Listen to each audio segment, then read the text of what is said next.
नमस्कार. न्यूज डंकामध्ये मी महेश विचारे आपल्या सगळ्यांचं मनपूर्वक स्वागत करतो. मित्रांनो, सर्वप्रथम आपल्या सगळ्यांना दसऱ्याच्या मनपूर्वक शुभेच्छा. देशभरात दसऱ्याच्या दिवशी रावण दहनाचा सोहळा अनेक ठिकाणी आयोजित केला जातो.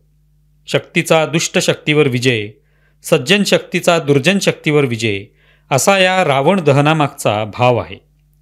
मात्र गेल्या काही वर्षांपासून रावण दहनाच्या या प्रथेला काही जनजातीय संघटना व बांधवांकडून विरोध केला जात आहे. रावण दहनाच्या परंपरेच्या उत्पत्तीची निश्चित तारीख नसली तरी ती प्राचीन काळापासून चालत आली असं मानलं जातं. रामायणानुसार जेव्हा प्रभू रामचंद्रांनी लंकेचा राजा रावणाचा वध केला तेव्हा लोकांनी या विजयाचा आनंद साजरा करण्यासाठी रावणाचे पुतळे जाळण्यास सुरुवात केली.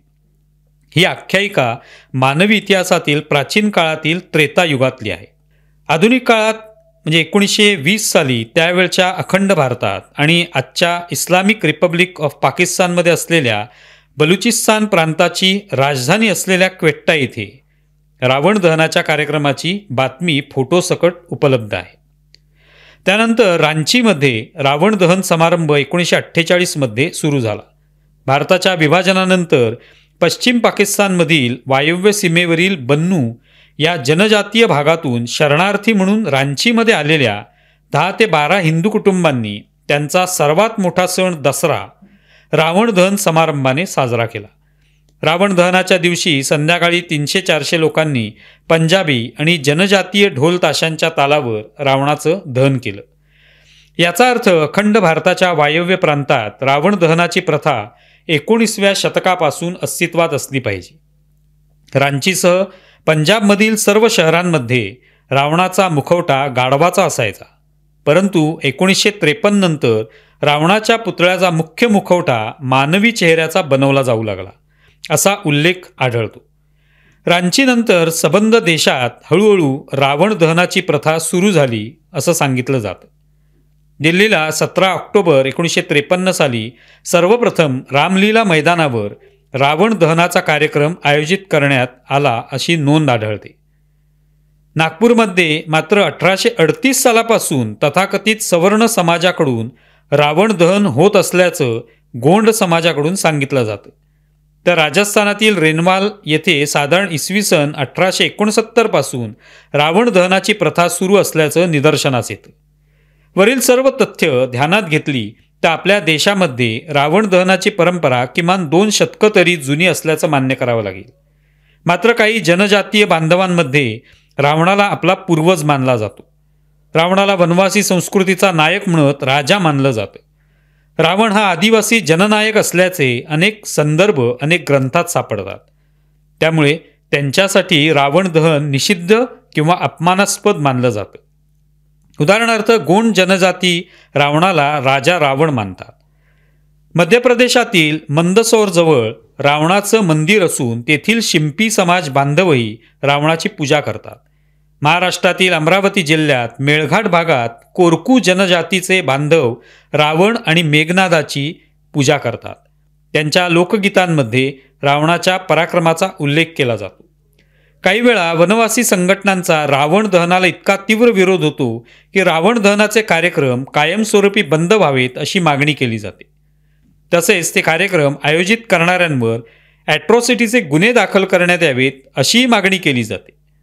महाराष्ट्राच्या आदिवासी बचाव अभियान आणि सर्व आदिवासी संघटनांनी एकत्र येत सटाणा पोलीस निरीक्षकांना तसं निवेदन दिलं आहे. काही ठिकाणी वनवासी संघटनांच्या तीव्र विरोधामुळे कायदा सुव्यवस्था राखण्यासाठी रावण दहनाचे कार्यक्रम रद्द करावे लागतात. 2018 साली पालघर जिल्ह्यात रावण दहनाला काही वनवासी संघटनांनी इतका तीव्र विरोध केला की प्रशासनाने परवानगी नाकारल्यामुळे आयोजकांना रावण दहनाचे कार्यक्रम रद्द करावे लागले. 1960च्या दशकात तामिळ नेते रामस्वामी नायकर पेरियार यांनी the Ramayana a true reading हे पुस्तक लिहून राम हा उत्तरेतील आर्यांचा आणि रावण हा दक्षिणेतील द्रविड संस्कृतीचा प्रतीक असल्याचं प्रतिपादन केलं होतं. त्यानंतर बराच काळ तामिळनाडू ठिकठिकाणी रावण लीला आयोजित करून त्यात रामाचे पुतळे जाळण्यात येत असत. आज मितीस तामिळनाडूमध्ये रावणाची 352 मंदिरं आहेत. आपल्या काही जनजातीय बांधवांप्रमाणेच मध्य प्रदेशमधील महाकाल सेना आणि अखिल भारतीय युवा ब्राह्मण समाज यांनी देखील रावण दहनाच्या परंपरेला विरोध करत या कार्यक्रमावर बंदी घालण्याची मागणी केली आहे। रावण एक महाविद्वान, शिवभक्त, अनेक ग्रंथांचे रचनाकार आणि त्रिकालदर्शी होते। तसंच इतिहासात किंवा रामायणात रावण दहनाचा उल्लेख नाही। त्यामुळे ब्राह्मण असलेल्या रावणाचं दहन हा ब्राह्मण समाजाचा अपमान असल्याचं त्यांचं म्हणणं आहे। तथापि काही वनवासी नेते रावणाला वनवासी मानत नाहीत। गोंडवाना गणतंत्र पक्षाच्या प्रवक्त्यांनी वनवासी संघटनेच्या दाव्याचं खंडन केलं असून म्हटलंय की रावण नावाचा कोणताही व्यक्ती कधीही वनवासी समुदायाचा राजा किंवा देव नव्हता। ते म्हणतात की काही लोक वनवासी मतपेढी मिळवण्यासाठी गोंधळ पसरवत आहेत। रावण आणि रावण यांच्यात लोकांमध्ये गैरसमज आहे। रावण हा रामायणातील एक पात्र आहे, तर रावण हा गोंडी व्यवस्थेचा एक भाग आहे। या गैरसमजामुळे वनवासी गोंड समुदायाचे लोक अनेकदा रावणाला आपला असल्याचा दावा करतात। अर्थात तो चुकीचा आहे। वनवासी समाजातील काही कार्यकर्त्यांच्या म्हणण्यानुसार गोंडी भाषेत रावेन असा शब्द असून त्याच्याशी रामायणकालीन रावणाचा अर्थार्थी काही संबंध नाही। दसऱ्याच्या दिवशी होणाऱ्या रावण दहन कार्यक्रमाच्या आयोजनावरून पालघर जिल्ह्यातील आदिवासी एकता परिषदेकडून आदिवासी राजा रावण याच्या दहनाला विरोध दर्शवत रावण पूजेच्या कार्यक्रमाचं आयोजन करण्यात येतं।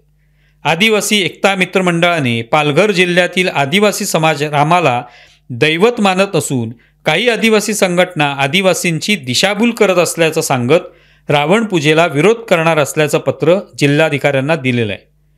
मात्र ज्या पालघर जिल्ह्यातून विष्णू सावरा हे वनवासी समाजाचे लोकप्रतिनिधी म्हणून दीर्घकाळ निवडून गेले होते, त्या पालघर जिल्ह्यातील वनवासी समाज हा रावणाशी नातं सांगणारा कसा असू शकेल असा प्रश्न पडतो।